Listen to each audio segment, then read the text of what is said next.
हे निश्चितपणे निवडून येणार आहे आणि मोठ्या फरकाने आपले सर्व महायुतीचे उमेदवार निवडून येतील याच्याबद्दलही माझ्या मनात तिळमात्र शंका नाही, मला पूर्ण खात्री आहे.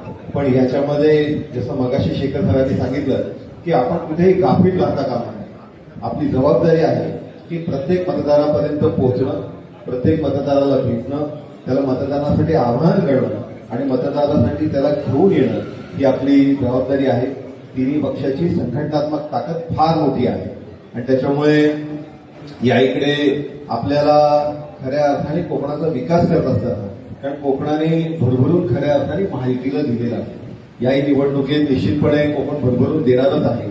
आपली जबाबदारी याच्या पुढच्या काळामध्ये कोकणाच्या वतीने, आपल्या लोकांच्या वतीने राहील की आपल्याला त्याच पद्धतीने या भागातला विकास करत असताना तेवढ्याच ताकदीने आपल्याला उतरायचं आहे अशी आपल्या सगळ्यांना अपेक्षा करतो.